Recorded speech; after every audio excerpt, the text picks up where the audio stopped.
My name is Janice Arnold. I'm a visual artist working primarily in a medium that's felt. Felt sort of found me.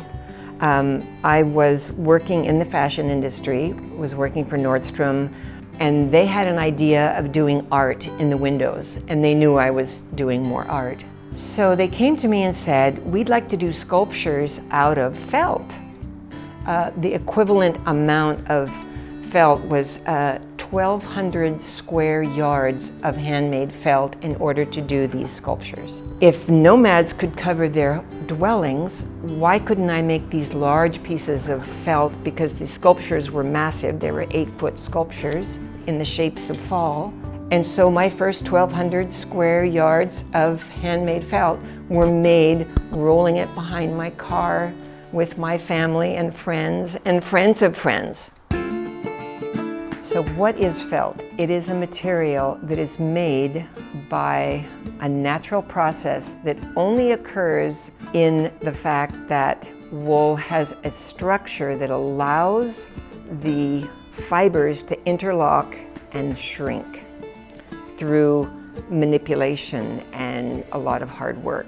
When you look at it under a microscope, it's chaos, but it is indelibly connected and one of the strongest materials. I learned how to make felt by studying the indigenous makers in Central Asia. For me, I believe that we cannot separate this history from the material, because to Central Asians, this material still is a sacred fabric. When I was invited by the Smithsonian and Chevron and the US Embassy to go to Kazakhstan to work with Kazakh felt makers, I said, how can I, a person who's only been making felt for 23 years, teach them anything?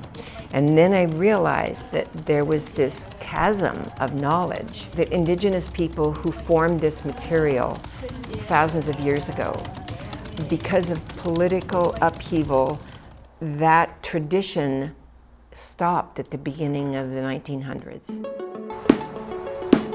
While the cuticle of the wool is open, I didn't see myself as an artist in the beginning. I saw myself as a maker. Seeing myself as an artist was thanks to the Smithsonian Cooper Hewitt National Design Museum, because of this project I did with the opera. And they had seen this fabric that I had designed. It was a centerpiece of a world premiere of the opera Grendel. They invited me to show them my fabric. And they invited me to be the only American in an exhibition about felt called Fashioning Felt. And basically I was given a blank slate. And terrified, I thought, okay, this is my opportunity to reach into myself and recalibrate how I think about my work. And in so doing, I realized there were a lot of elements. I loved to redefine space. I loved how the scale of making something so extraordinary out of handmade material could change your perception of yourself. It make you feel small and yet take you back to your natural history. And so for the Cooper Hewitt, I created the centerpiece of their exhibition, and I turned the conservatory into what was called a palace yurt, and lined the entire glass house within the museum in New York with handmade material. That exploration and invention is what led me to work with lots of Hollywood designers and architects to reach this pinnacle of working with Cirque du Soleil and to see my fabrics in collaboration with their performances. It was a moment of just pure joy. The Cave of Memories series of pieces is probably in that one of my favorite installations and series of fabric. And why that is I took 3.5 years off to take care of my parents. so they could live and die in dignity in their home. And I challenged myself to do a piece of fabric that represented the fragility of life.